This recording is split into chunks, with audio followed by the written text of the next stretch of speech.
Melhor campanha da fase de grupos da Taça Libertadores da América, praticamente classificado para as oitavas de final da Copa do Brasil e também com grandes pretensões de ser o novo campeão brasileiro de 2021. Mas afinal de contas, quais são os erros que o Galo cometeu no passado e que não pode cometer neste ano? Vamos nessa? Eu sou Henrique Musi e este é os 5 pontos no canal Fica Galo.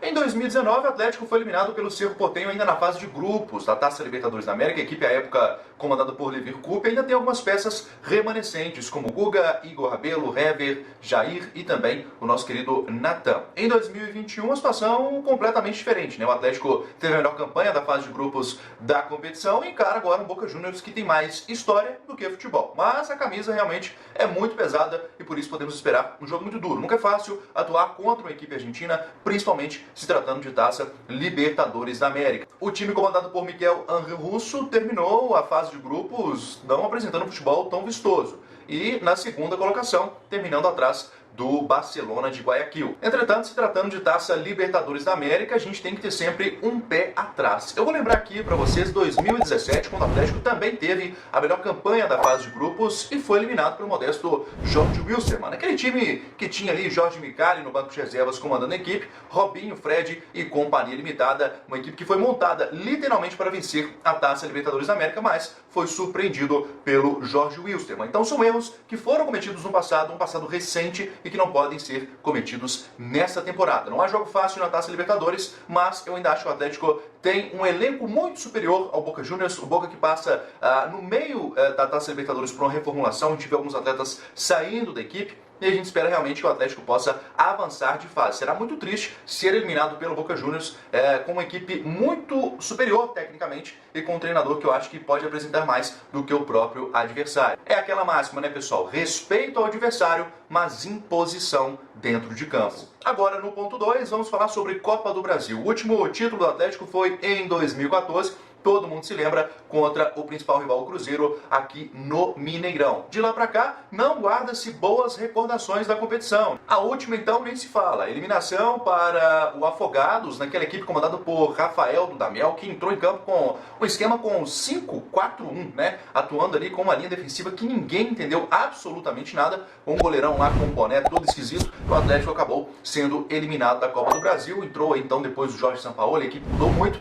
mas são erros também que não podem ser cometidos. A Copa do Brasil tem equipes de menor expressão e que às vezes costumam passar o carro em cima das equipes que estão lá no topo, que encabeçam a lista dos principais do Brasil. E apesar de ter vencido o primeiro jogo contra o Remo, eu ainda acho que o Atlético pode apresentar um futebol melhor. O Atlético realmente impõe o futebol no primeiro tempo e no segundo acontece o que aconteceu contra o Fortaleza. A equipe do Remo também foi bem no segundo tempo e isso deixa o torcedor um pouco preocupado e não é para menos. Se tratando de Copa do Brasil, a tendência é que daqui para frente os adversários, né, encurtem essa distância que hoje ainda é muito longa tecnicamente. O Atlético se aproveita disso para poder vencer. Precisa de mais, precisa de taticamente estar melhor em campo, mais bem distribuído e, claro, apresentar o mesmo futebol na primeira e na segunda etapa. Vamos passar agora para o ponto 3. Deixe seu like, compartilhe com seus amigos. Não esquece não, gente, porque às vezes o pessoal assiste, gosta do vídeo, tem muita visualização, mas não deixa o like. Então, sapeca, metralha o like aí, moçada. Ah, e se tivesse vencido o Sport, Bahia, Botafogo, pois é, o Atlético não conquistou o Campeonato Brasileiro no ano passado porque perdeu pontos para equipes que disputavam a parte de baixo ou o meio da tabela. E 2021, meu amigo, se quiser levar o caneco neste ano,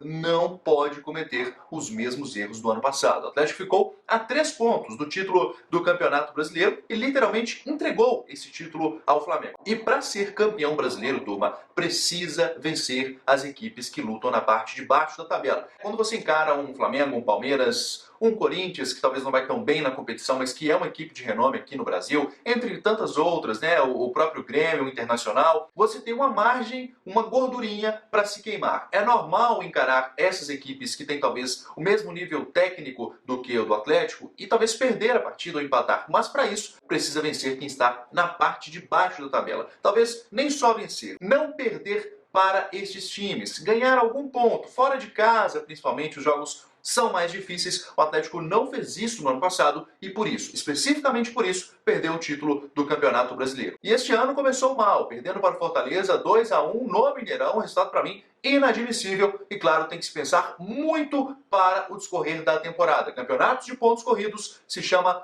regularidade. Para você ser regular, você não pode perder para equipes que estão na parte de baixo da tabela. O ponto número 4, e que talvez evidencia uma carência dentro do Atlético, estou falando aqui das contratações. O Atlético tem sim limitações dentro do elenco. E pensando na quantidade de jogos, em possíveis lesões, eu já trouxe aqui outros vídeos, inclusive explicitando, que o Atlético precisa contratar, precisa de um zagueiro, precisa de um primeiro volante. No esquema projetado pelo técnico Cuca, que normalmente é um 4-3-3, ele não costuma variar tanto esse esquema. O Sampaoli costumava mexer muito no time, o Cuca não. Ele adota um padrão de jogo e, levando isso em consideração, o Atlético precisa sim de um primeiro volante. Hoje só tem o Alan e quando joga a torcida pega muito no pé e, obviamente, não vem tão bem na temporada. E aí você improvisar um Tietê ou colocar um Zarate para fazer essa função não é o adequado. Precisa de um zagueiro, precisa de um primeiro volante, e vou ressaltar aqui a terceira contratação que pouca gente está falando, que é a do centroavante, do atacante. O Atlético tem apenas o Hulk, que não era centroavante, não era um atacante, hoje atua como 9.